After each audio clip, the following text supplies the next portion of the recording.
আমি যখন ছোট ছিলাম মানে মাইলস্টোনে আমি প্রথম ভর্তি হয়েছি 2017 সাল। তখন আমার প্রথম ক্লাস টিচার এবং আমার ফর্ম টিচার ছিলেন মাহফুজা মিস। তো আমি কালকে রাতেও জানতাম না যে ওনার সাথে এরকম কিছু হবে। আমি ফেসবুকে একটা পোস্ট দেখতে পাই যে মিস অনেক অসুস্থ, বার্ন ইউনিটে আছেন। তা আমি ওই পোস্টটা শেয়ার দিই এবং সবাইকে বলি যাতে মিসের জন্য দোয়া করেন, মিস যাতে সুস্থ হয়ে যায়। তখন কমেন্টসে আমাকে মানুষজন বলে যে মিস কালকে রাতেই ইন্তেকাল করেছেন। অ্যান্ড এটা দেখার পর আর বাসায় থাকতে পারি নাই, চলে আসছি মিসকে দেখার জন্য, বাট দেখতে দিচ্ছে না। বলছেন যে এখনও লাশ মর্গে নেওয়া হয়নি, নেওয়ার পর দেখা যাবে হয়তো। যখন ঘটনা ঘটে তখন আমরা বাসার দিকে চলে আসতে থাকি, পরে পিছে দেখি যে সব কিছু ভলক্যানোর মতো এক্সপ্লোড হচ্ছে। আমাদের কলেজের পাশেই হচ্ছে আর্মিদের ক্যাম্প বেস, তো তাদেরও দেরি হয়নি আসতে, তারা চলে এসেছিল সব কিছু রেস্কিউ করার জন্য। কিন্তু যারা বিধ্বস্ত ছিল তাদেরকে নিয়ে আমরা হসপিটালে চলে আসি, উত্তরা আধুনিক হসপিটালে। পরে ওখান থেকে আমরা ঢাকা মেডিকেলে চলে আসি, কারণ বলেছিল তাদের অবস্থা খুবই ক্রিটিক্যাল, তাদেরকে মানে বাঁচানো সম্ভবই হবে না এমন অবস্থা। আসার পর জানতে পারি যে তাদের শ্বাসনালী, কণ্ঠনালী ওগুলো পুড়ে গিয়েছে। আমাদের শিক্ষকও মারা গিয়েছে, তাকে দেখতে আমরা এসেছি। কিন্তু সবথেকে বেশি খারাপ যে বিষয়টা আমার কাছে লাগে তা হলো আমাদের পলিটিক্যাল লিডার্স, ওনারা সহানুভূতি দেখাবে, ওনার ইম্প্যাথি দেখাবে, সেটা মানলাম অবশ্যই। কিন্তু এই টাইমে তো আমাদের তাদের ইম্প্যাথি থেকে তাদের হেল্প লাগতো। তারা চাইলেই কিন্তু আমাদেরকে রোডগুলো ক্লিয়ার করে দিতে পারতো, অ্যাম্বুলেন্সের ব্যবস্থা করতে পারতো। আমরা যখন যাই অ্যাম্বুলেন্স নিয়ে, সামনে অনেক গাড়ি, আমরা স্টুডেন্টরা বের হয়ে বলছি যে গাড়ি সরান, আমাদের ভিতরে বার্নড পেশেন্ট আছে, আমাদের নিয়ে যাওয়া লাগবে পেশেন্টদেরকে। পরবর্তীতে আমরা ওদেরকে নিয়ে যাই।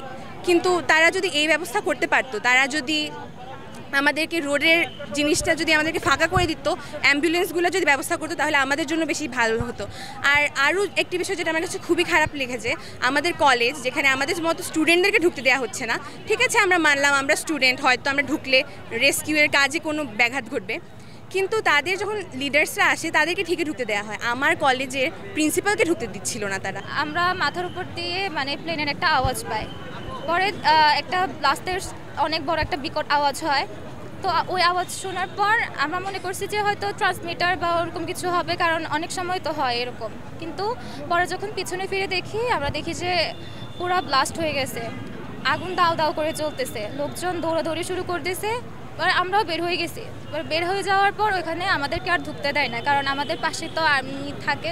তো ওনারা গেছেন ওইখানে, গেট টেট সব বন্ধ ছিল, আমরা ঢুকতে পারি না। আমার অনেক ফ্রেন্ড ভিতরে ছিল, আমি তো আর ঢুকতে পারি নাই।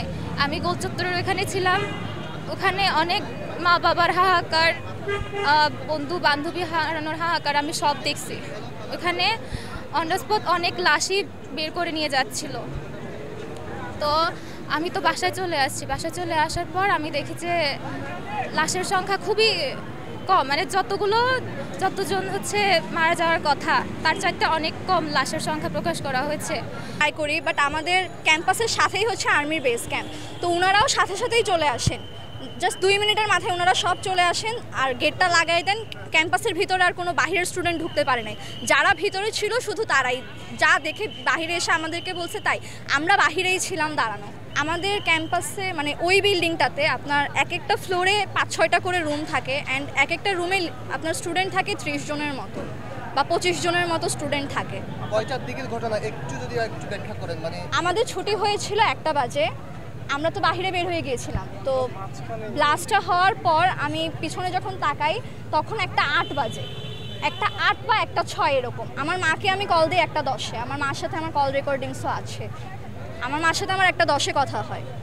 আচ্ছা, মানে এইটা ওই সময় আপনি ওখানে ছিলেন? জি, আমি ওখানে উপস্থিত ছিলাম। বিস্ফোরণের শব্দটা কেমন হয়েছিল আসলে? অনেক জোরে সাউন্ড হয়েছিল। আমরা মনে করেছি যে ট্রান্সমিটার ব্লাস্ট হয় আশেপাশে ওইরকম কিছু, কারণ এটা তো আমাদের কল্পনার বাহিরে যে একটা প্লেন ক্র্যাশ করতে পারে। তো আমরা যখন পিছনে তাকাই দেখি এরকম সিচুয়েশন, সাথে সাথে আমরা সবাই ঢোকার ট্রাই করি, বাট আমাদেরকে ক্যাম্পাসে ঢুকতে দেয়নি। আমরা বাহিরে দাঁড়াইছিলাম।